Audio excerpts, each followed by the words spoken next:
Pasa a vosotros. Continuamos con nuestra cuarta lectura de nuestra última porción del libro de Levítico. Estamos en el capítulo 25 a partir del versículo 47. En esta parte la escritura nos va a narrar sobre un hombre del pueblo que por necesidad económica tuvo que autovenderse a un gentil y pues da el precepto de que se tiene que rescatar inmediatamente. Dice entonces nuestra lectura. Y si alcanzare en sus manos del extranjero que reside contigo, es decir, que el extranjero se benefició, se enriqueció, y entonces sería la pregunta, bueno, ¿y por qué se hizo rico el extranjero? Pues porque estuvo cerca del pueblo de Dios, también le alcanzó la bendición a él. Dice entonces, y empobreciere tu hermano con él. ¿Qué provocó que el hermano se empobreciere? Pues porque se acercó a este gentil con el propósito quizá de asimilarse, de tomar sus costumbres. Bueno, le trajo pobreza a este hermano. Dice, y fuere vendido a un extranjero que reside contigo o a un pagano de la familia de un prosélito, después de que fue vendido, redención habrá de tener él, uno de sus hermanos lo redimirá. O su tío o el hijo de su tío, es decir, su primo, lo redimirá, o uno de sus parientes de su carne, de su familia, lo redimirá. O al alcanzar su mano, entonces se redimirá. Es decir, cuando tuviera el dinero, él mismo se podría redimir. Y calculará con su adquiridor desde el año que fue vendido a él hasta el año del jubileo, y será el dinero de su venta, según el número de años, como días de asalariado estará con él. Si fuere aún muchos en años, de acuerdo a estos, regresará su redención del dinero de su adquisición. Y si fuere poco lo que se quedará en años hasta el año del jubileo, entonces calculará para él, conforme a sus años, habrá de regresar a su redención. Como un asalariado de año a año estará con él, no lo someterá con dureza ante tus ojos. Es decir, no vas a permitir que aquel extranjero trate a tu hermano con dureza. Y si no fuere redimido estos, entonces saldrá en el año del jubileo él y sus hijos con él. Pues para mí son los hijos de Israel siervos, mis siervos son, que saqué a ellos de la tierra de Egipto, yo soy Dios, vuestro Dios todopoderoso. Y vemos cómo es el orden que tiene esta porción. Vamos, nada está por casualidad ni por accidente, todo tiene una secuencia. Si usted recuerda, empezamos con el año de la Shemitah o el año de sabático, que no iban a sembrar ni a cosechar. Pero, ¿qué pasa con aquella persona que pensó que se iba a volver más rico si tomaba de esos frutos que el séptimo año no debían tomar, más que para consumirlos, no para venderlos? Pero esta persona creyó que se iba a hacer más rico. Entonces el séptimo año tomó esos frutos y los vendió. Bueno, pues empezó con ese pecado de comercializar frutos ese año. Como resultado, empobreció al nivel de tener que vender su campo o su negocio. Si se arrepintió, bien, pero si no, acabará vendiendo su casa habitacional. Si se arrepintió, bien, pero si no, va a acabar vendiendo también la casa del campo. Si se arrepintió, bien, pero si no, va a tener que pedir prestado para sobrevivir. Si no cambia, va a terminar vendiéndose a sí mismo como esclavo a su compañero. Si no cambia, va a terminar vendiéndose a sí mismo como esclavo a un extranjero. O decía la versión también, a un pagano. De aquí aprendemos dos cosas. Número 1. La persona no debe de acudir a medios ilegales para tratar de enriquecerse, ya que los resultados finales, vemos, son contraproducentes. Y número 2, si ya lo hizo y empezó a recibir golpes, puede frenar la caída si aprende o si sabe percibir el mensaje a tiempo. Ahora vamos con nuestro capítulo 26, versículo 1. No haréis para vosotros ídolos y estatuas y pilares no erigiréis para vosotros. Es decir, a pesar de que las circunstancias lo lleven a vivir entre idólatras, como en el último caso que se tuvo que vender a un extranjero o a un pagano, debe seguir, el ser esclavo no es justificación como para cometer esas idolatrías. Por eso está advirtiendo, no debe practicar eso, asimilándose con eso.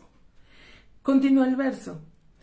Y una piedra con grabados no colocaréis en vuestra tierra para inclinarse sobre ella, pues yo soy Dios, vuestro Dios todopoderoso. Es decir, aunque estés trabajando ahí, tú no puedes ni hacerlo en ese lugar de trabajo, ni en tu propia casa, no debes tener nada de esto. Cuanto más si es el mismo dueño, no puede participar de esto, ni permitir que en su lugar hayan este tipo de cosas. Verso 2. A mis sábados, es decir, aún siendo esclavo de un gentil, debe seguir respetando el sábado. A mis sábados cuidaréis y a mi santuario reverenciaréis, yo soy Dios. Y sobre esto podemos ahondar muchísimo. Mi santuario reverenciaréis. El tener reverencia en la casa del rey. Vamos, si nosotros estamos en una casa ajena, pues nos comportamos de cierta manera. ¿Cuánto más en la casa del rey? No puedes o no debes ir con ropas cualquiera. No, al entrar debes hacerlo con ese respeto, no estar haciendo tanto ruido, no estar hablando de cosas vanas, cosas bajas, no estar comiendo o bebiendo dentro del santuario. Podemos ahondar muchísimo en este concepto de tener el santuario en reverencia, la casa del rey, tener ese respeto. Continuamos nuestro capítulo 26 en el verso 3. Aquí esta parte va a tratar de la condición positiva para que las bendiciones del cielo lleguen de manera plena y directa. Aquí también iniciaríamos nuestra segunda porción de esta semana, la última, ahora sí, de nuestro libro de Levítico, que se va a llamar En mis decretos. Y así empieza. Si en mis decretos andaréis y a mis preceptos cuidaréis y los realizaréis a estos. Y podríamos preguntarnos, bueno, pareciera redundante. Mis decretos andaréis, cuidaréis, realizaréis. ¿Qué no es lo mismo? ¿O cuál sería la diferencia entre andar, cuidar, realizar?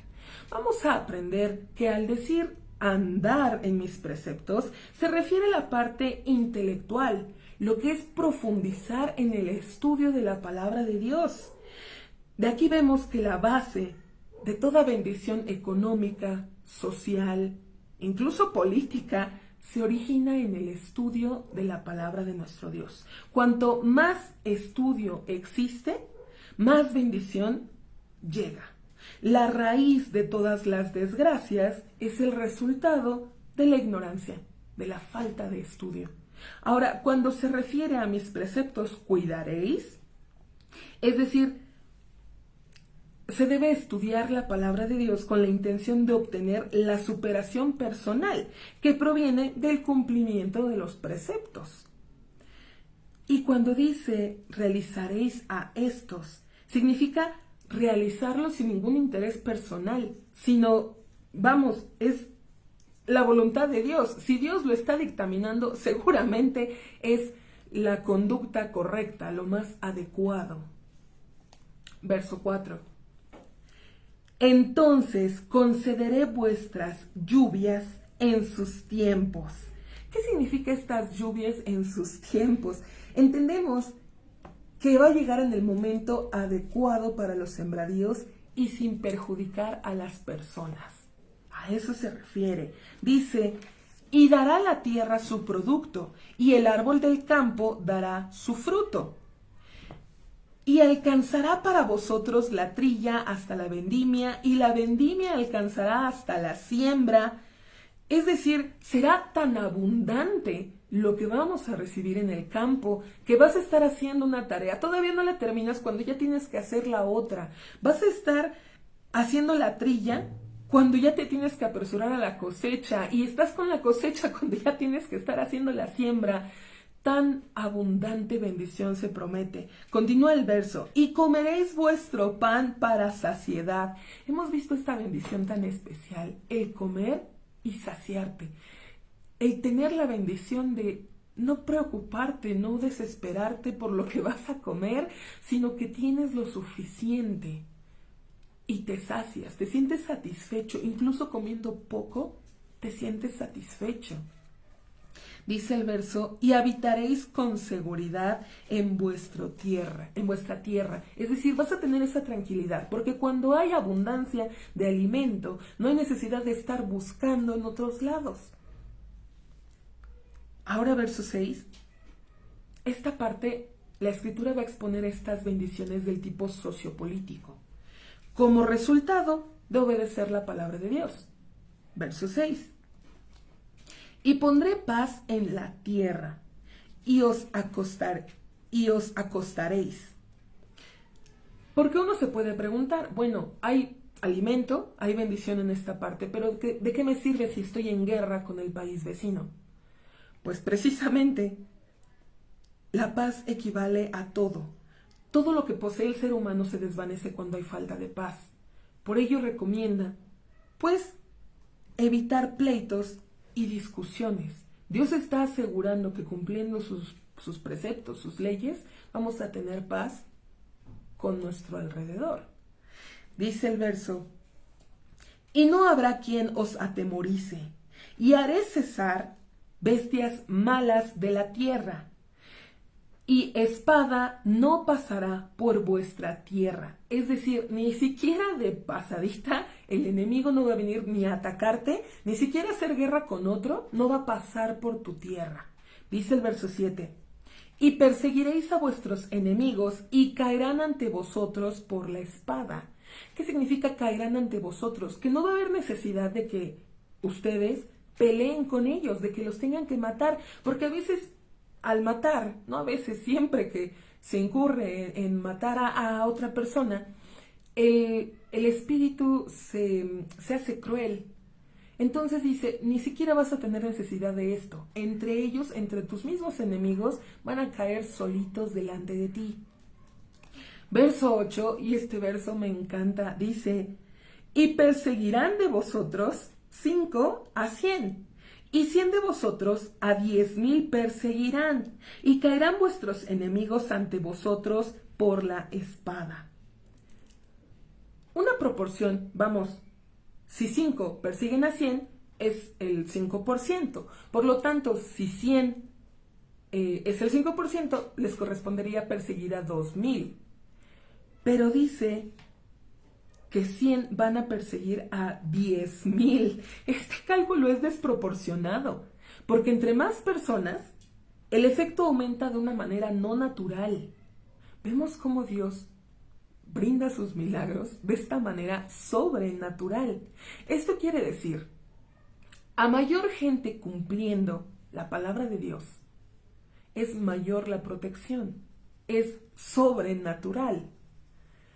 A mayor gente estudiando y cumpliendo. Por eso nos insta a llevar su palabra a todos, para tener esas bendiciones, esa protección. Verso 9.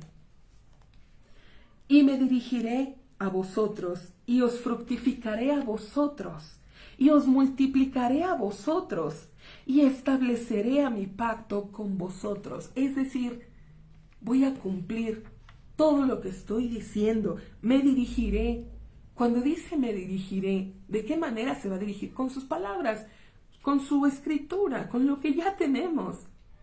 ¿Para qué se va a dirigir a nosotros? Para beneficiarnos, para dar, otorgar esa providencia especial para bendecir. Esto siempre y cuando, como iniciábamos nuestra porción, en mis decretos anduviereis. Y hasta aquí vamos a concluir con nuestra cuarta lectura. Si Dios permite, continuaremos más adelante. Pasa a vosotros.